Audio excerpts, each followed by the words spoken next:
نحمدہ ونصلی علی رسولہ الکریم اما بعد۔ قابل قدر علماء کرام اور عزیز ساتھیوں، مغرب کے بعد روزانہ مجلس ذکر کا وقت ہوتا ہے۔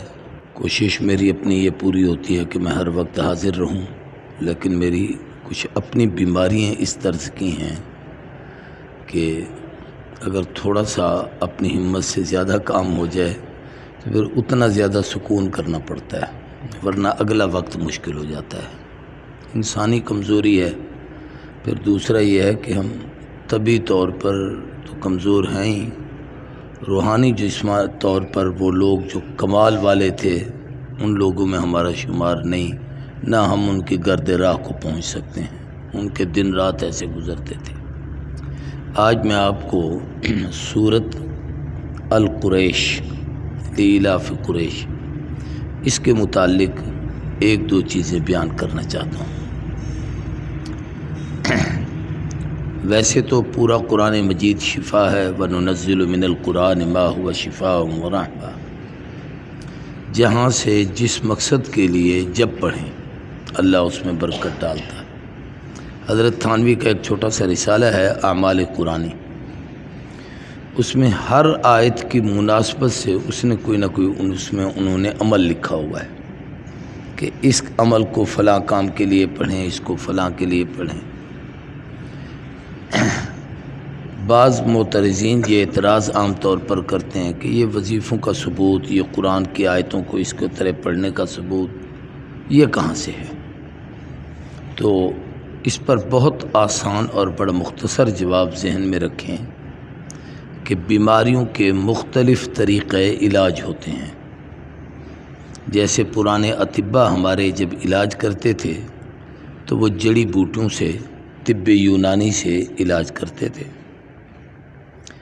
پھر ترقی ہوئی تو یہ ایلوپیتھی جو ڈاکٹری طریقہ علاج سامنے آیا، تو اب وہ گولیاں کھاتے ہیں، انجیکشن لگاتے ہیں، آپ کی جناب آپریشن ہوتے ہیں، تو یہ بھی ایک طریقہ علاج ہے۔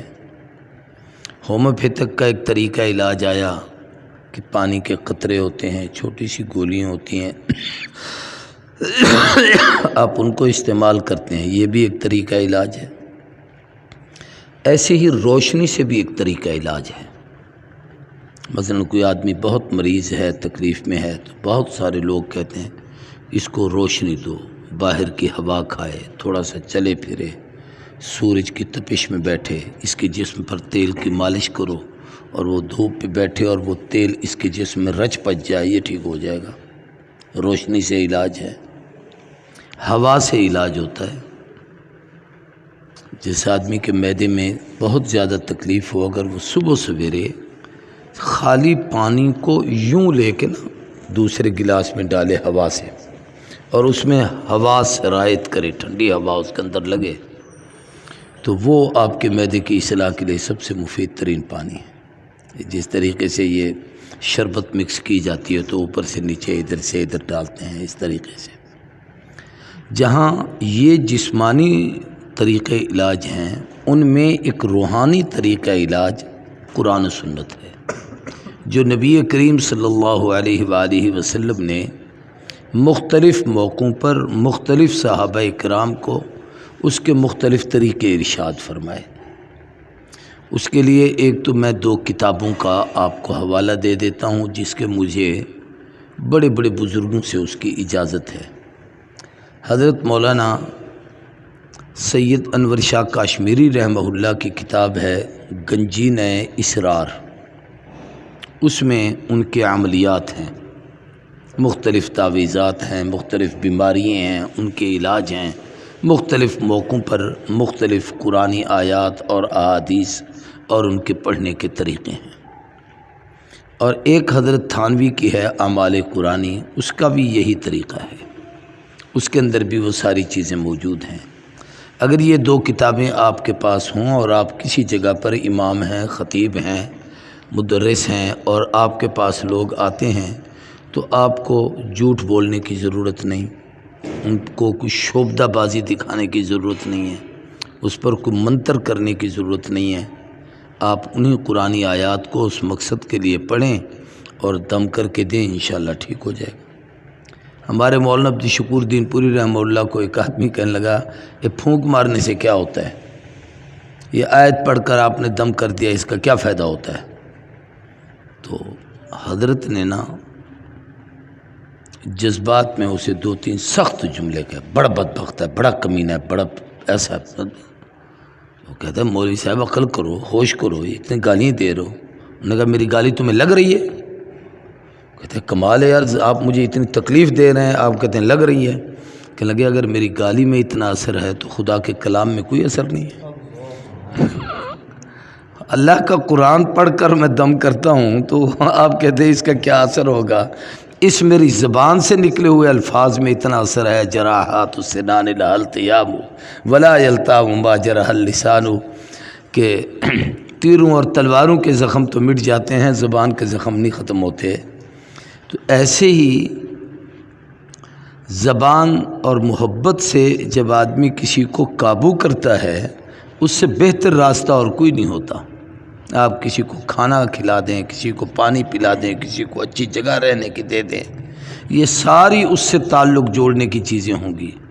لیکن آپ نے زبان سے اس کے ساتھ کوئی ہم کلامی میں اس کے مزاج کو سامنے نہیں رکھا، اس کے ساتھ ادب کو سامنے نہیں رکھا، محبت کو سامنے نہیں رکھا، تو وہ اتنا متاثر نہیں ہوگا جتنا وہ آدمی آپ سے متاثر ہوگا جس کو آپ نے زمین پہ بٹھا دیا ہے، سادہ سا کھانا کھلا دیا ہے، لیکن اپنی محبت اس کو دے دی ہے۔ تو اس کے بڑے اثرات ہوتے ہیں۔ قرآن مجید سارا ایسے ہے۔ حضرت تھانوی رحمہ اللہ کے پاس ایک عورت آئی، اس نے کہا میں جب سر کی مانگ نکالتی ہوں نا، مانگ سمجھتے ہو، یہ درمیان میں بال آدھے ادھر آدھے ادھر سیندھ کر نکالتے ہیں، سیندھ تو اردو میں مانگ کہا جاتا ہے۔ یہ نکالتی ہوں تو میری مانگ سیدھی نہیں ہوتی، جب بھی نکالتی ہوں بال کبھی ادھر ہو جاتے ہیں کبھی ادھر ہو جاتے ہیں۔ تب بزرگوں کی سوچ دیکھیں اور بتانے اور سمجھانے کا انداز دیکھیں۔ فرمایا جس وقت مانگ نکالا کرو اس وقت پڑھا کرو اہدنا الصراط المستقیم، اہدنا الصراط المستقیم، یہ پڑھ کے کنگھا دیا کرو، تمہاری مانگ سیدھی نکل جائے گی۔ وہ پڑھتی تھی، وہ ٹھیک ہوگی۔ تو قرآن مجید کی ہر آیت ہمارے لیے کسی نہ کسی جگہ پر وہ شفا کا ذریعہ ہے۔ پنسار سے دوائیں لیتے ہیں لیکن حکیم بتاتا ہے کہ اس کو کس طریقے سے استعمال کرنا ہے اور کہاں استعمال کرنا ہے۔ تو قرآن و سنت کا سارا مجموعہ موجود ہے، لیکن جو ہمارے روحانی اطباء اور حکماء ہیں وہ اس پر چونکہ عمل کر چکے ہیں، ہم اس میدان کے لوگ نہیں ہیں، تو ان حکیموں کے بتائے ہوئے اس نسخے کو اس کے مطابق آپ استعمال کریں، فائدہ مند ہوں گے۔ تو میں آج سورۃ قریش کے متعلق آپ سے ایک بات عرض کرتا ہوں۔ ایک تو یہ ہے کہ سلسلہ نقش بندیہ کے مشائخ میں فجر اور مغرب کے بعد اس کو 11 مرتبہ پڑھا جائے تو یہ صورت معاش، رزق کی تنگی کو دور کرتی ہے، خوف کو ختم کرتی ہے، پریشانیوں کو ختم کرتی ہے۔ اگر آپ اس کو محبت کے لیے پڑھیں کہ آپس میں ہمارا جوڑ رہے، بہن بھائیوں میں، رشتہ داروں میں، محلے والوں میں، اس کا یہ فائدہ دے گی۔ فجر کے بعد بھی مغرب کے بعد بھی 11 مرتبہ صبح پڑھ لیں، شام تک اللہ تعالیٰ وہ اثر پیدا کریں گے، شام کو پڑھیں گے صبح تک فائدہ ہوگا۔ دوسرا یہ ہے کہ اسی صورت کو کسی اسٹیشن پر آپ کھڑے ہیں، کسی بس اسٹاپ پہ کھڑے ہیں، کسی گاڑی میں سوار ہوئے ہیں، آپ کو جگہ نہیں مل رہی، آپ کے ساتھ کوئی مروت سے نہیں پیش آ رہا، آپ کو سواری کا مسئلہ ہے اور پریشان ہیں، 7 مرتبہ اس صورت کو پڑھیں۔ میرا تجربہ یہ ہے کہ کہیں نہ کہیں سے کوئی چیز آ جاتی ہے اور آدمی اس پہ سفر کرتا ہے اور اپنے منزل مقصود پر پہنچ جاتا ہے۔ یہ اس میں بھی بڑی کارآمد اور مجرب ہے۔ ہم ایک دفعہ میاں والی جا رہے تھے، خانقاہ کنیا شریف ایک پروگرام تھا اور ہم نے عشاء کو وہاں پہنچنا تھا، عشاء کے بعد جلسہ تھا۔ کنیا جو خانقاہ ہے اس کے بالکل قریب رانا فیملی رہتی ہے، ان کا سالانہ جلسہ ہوتا تھا، تو حضرت خواجہ صاحب ان کو میرے متعلق فرماتے تھے اس کا واز کرواؤ، اس کے بعد سے عوام کو فائدہ ہوتا ہے۔ تو میں جاتا تھا، وہ ہمارا ڈرائیور کچھ اس طرز کا تھا کہ میں اسے کم از کم میرے خیال ہے کچھ 100 کلومیٹر پیچھے ہوں گا اس جگہ سے، تو میں نے اسے کہنا شروع کیا یار بڑا پیٹرول پمپ آ گیا ہے، ٹینکی فل کرا لو، پمپ آ گیا ہے ٹینکی فل کرا لو، پمپ آگے ڈلائیں گے، آگے ڈلوائیں گے۔ ایسے کرتے کرتے ایک جگہ ہم گئے تو گاڑی رک گئی۔ کیا ہے جی، وہ پیٹرول ہی ختم ہو گیا۔ جگہ ایسی تھی کہ دائیں اور بائیں علم لگے ہوئے تھے بستی میں۔ اب ہم وہاں رکے ہوئے پریشان تھے کہ کیا کریں۔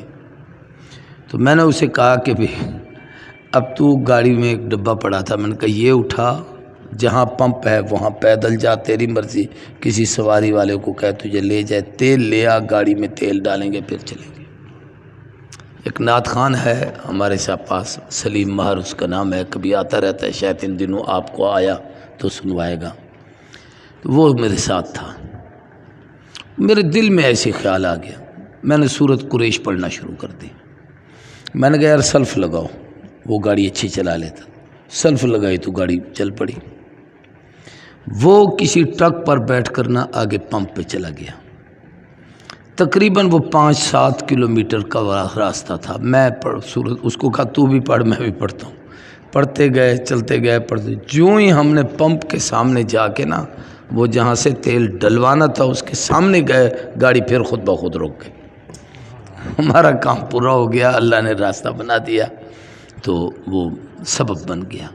تو یہ صورت اس معاملے میں بھی بہت کارآمد ہے۔ رزق کی برکت کے لیے حضرت سید نفیس شاہ صاحب ڈیرہ اسماعیل خان گئے ہوئے تھے، ایک ساتھی کے پاس مہمان تھے۔ ہمارے بزرگ اکثر کہتے ہیں کہ اپنے رزق کی وسعت چاہتے ہو تو لنگر چلایا کرو، دوستوں کو کھانا کھلایا کرو، آنے والوں کی ضیافت کر لی کرو، اور یہ ضروری نہیں کہ آپ ان کے لیے کوئی سونا چاندی پکائیں، جو مہیا ہے سامنے رکھ دو، بھئی ہمارے پاس یہی کچھ ہے، وہ کھلا دیں۔ آپ جتنا اس کو کھولیں گے اللہ آپ کے رزق کے دروازے اتنے کھولیں گے۔ تو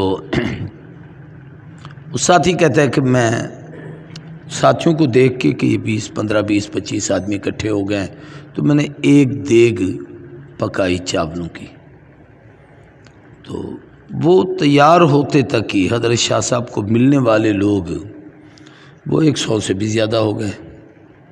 تو میں نے شاہ جی کو کہا، میں نے کہا حضرت میں تو غریب آدمی ہوں، ساتھی اتنے آ گئے ہیں، اب میں کچھ کو کھانا کھلاؤں کچھ کو نہ کھلاؤں، یہ تو بڑی پریشان کن بات ہے، اس کے لیے دعا فرمائیں۔ حضرت نے فرمایا وہ دیگ کہاں ہے؟ یہاں فلاں جگہ۔ فرمایا لگے مجھے لے چلو۔ شاہ صاحب خود گئے، 70 مرتبہ انہوں نے یہ سورۃ القریش پڑھی، اس کے اوپر دم کیا اور فرمایا اس کے اوپر کا تھال ہٹا لو اور یہ چادر اس کے اوپر ڈال دو، اور اندر سے چاول نکال کے سب کو کھلاتے جاؤ، انشاءاللہ پورے ہو جائیں گے۔ کہتے سب کو کھلانا شروع کیا، وہ 100 کا 100 آدمی کھا گیا۔ ہم نے دیکھا تو دیگ میں چاول بچے ہوئے تھے۔ تو یہ اصل اعتماد بھی ہوتا ہے، اللہ کی ذات پر یقین بھی ہوتا ہے، اور یہ کہ اس میں یہ تاثیر کس آیت کی ہے؟ اللہ نے اس میں قریش کے سفر کی باتیں کی ہیں، لِإِيلَافِ قُرَيْشٍ إِيلَافِهِمْ رِحْلَةَ الشِّتَاءِ وَالصَّيْفِ، سردیوں اور گرمیوں کے یمن اور شام کے ان کے سفر ہوتے تھے۔ اس میں جو اگلی بات ہے نا، فَلْيَعْبُدُوا رَبَّ هَذَا الْبَيْتِ، اس گھر کے رب کی عبادت کرو، الَّذِي أَطْعَمَهُم مِّن جُوع، جو تمہیں بھوک سے اطمینان دے دیتا ہے، وَآمَنَهُم مِّن خوف، اور پریشانی سے تمہیں ختم کر کے، خوف تمہارا ختم کر کے اطمینان دلا دیتا ہے۔ یہ آیت جو ہے یہ اصل وہ آیت ہے جس کی وجہ سے یہ تاثیر پیدا ہوتی ہے۔ تو آپ کو اس صورت کے میں نے 3 طریقے بتائے ہیں، صبح و شام پڑھیں، معمول بنا لیں تو ہمیشہ کے لیے فائدہ مند ہے۔ اور دوسرا بتایا ہے کہ، اور یہ تقریباً اکثر مدارس میں ختم خواجگان میں بھی لوگ پڑھتے ہیں اور ویسے بھی پڑھائی جاتی ہے، اور ضرورت کے لیے بس پر ہیں، سفر میں ہیں، کسی جگہ پر ہیں، کسی چیز کی ضرورت ہے اور وہ مہیا نہیں ہو رہی یا ایسی کوئی پریشانی ہے تو 7 مرتبہ اس کو پڑھ لیں۔ اور جب اس طرز کا کوئی واقعہ آ جائے جیسے میں نے ابھی آپ کو سنایا حضرت شاہ صاحب والا، تو اس وقت 70 مرتبہ پڑھ کر اس پہ دم کریں۔ باقی کچھ اپنے بھی تجربے ہوتے ہیں، کیونکہ ہر آدمی پر وہ اثر ہو یہ بھی ضروری نہیں ہے۔ ایک مرتبہ میں حضرت میاں صاحب کے پاس بیٹھا تھا تو ایک آدمی نے اپنے قرضے کی شکایت کی کہ مجھے جی قرض بہت چڑھ گیا ہے، میں بڑا پریشان ہوں، کوئی دعا فرما دیں۔ تو حضرت نے ان کو ایک وظیفہ بتایا۔ وہ وظیفہ تھا یا مسخر یا ودود، یہ اللہ کے 2 نام ہیں۔ ان کو نئے چاند کی پہلی جمعرات سے شروع کرنا ہے اور مغرب اور عشاء کے بعد پڑھنا ہے اور 1111 دفعہ روزانہ پڑھنا ہے اور 12 دن پڑھنا ہے۔ نئے چاند کی پہلی جمعرات سے پڑھنا ہے، مغرب اور عشاء کے درمیان پڑھنا ہے۔ مغرب پڑھ کے وہیں بیٹھ جاؤ یا کسی اور جگہ جا کے بیٹھو، اور اس دوران بولنا کسی سے نہیں۔ 1111 مرتبہ پڑھنا ہے اور 12 دن پڑھنا ہے، پڑھ کے چھوڑ دو، پھر اگلے مہینے ایسے کرو۔ نیا چاند نظر آئے اس کے بعد جو پہلی جمعرات آئے اس کو پڑھنا شروع کرو۔ 1111 دفعہ پڑھو، 12 دن پڑھو، مغرب اور عشاء کے درمیان پڑھو، پھر ایسے تیسری جمعرات کو شروع کر دو۔ تو یہ تیسرے مہینے شروع کر دو۔ یہ 3 مہینے یہ عمل کرو، جتنا بڑا قرضہ ہو اتر جاتا ہے۔ تو میں بھی اس کام کے لیے گیا بیٹھا تھا، اس وقت میں بھی مقروض تھا، تو حضرت نے مجھے کہا یہ پڑھنا شروع کر دو۔ ایک اور آدمی آیا بیٹھا تھا، اس کو بھی کہا پڑھنا شروع کر دو، تو میں بھی پڑھتا رہا، وہ بھی پڑھتا رہا۔ اللہ کی قدرت، وہ 3 مہینے گزرنے کے بعد میں بھی گیا تو وہ بھی آدمی وہاں آیا بیٹھا تھا۔ میرے حالات رب نے ایسے بنا دیے، ایک مزاج بتا رہا ہوں کہ وہ ذوالحج کا مہینہ تھا، آگے محرم میں میرے جلسے شروع ہونے تھے، سفر میں ہونے تھے، ربیع الاول ویسے مولویوں کا سیزن ہوتا ہے، میرا قرضہ تو پورا ہو گیا۔ وہ آیا بیٹھا تھا تو وہ شکایت لے کے بیٹھا تھا، پڑھتا رہ گیا، کوئی اثر نہیں ہوا، پڑھتا رہا ہوں کوئی اثر نہیں ہوا۔ تو حضرت نے فرمایا بھی کلام اللہ کا ہے، نام رب کا ہے، تاثیر اس نام میں ہے، لیکن ہماری زبانوں میں وہ تاثیر نہیں، ہمارے دل کا میلان ویسا نہیں جیسا ہونا چاہیے، اس لیے یہ ہماری کمزوری ہے، اللہ کے کلام میں کوئی کمزوری نہیں ہے۔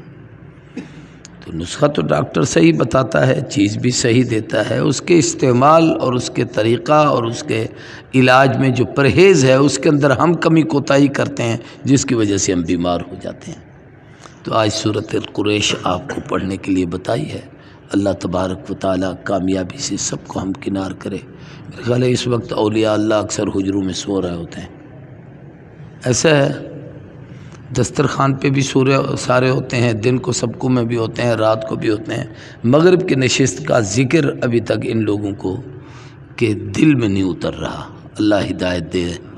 ہاں، سارے سورت اخلاص 11 دفعہ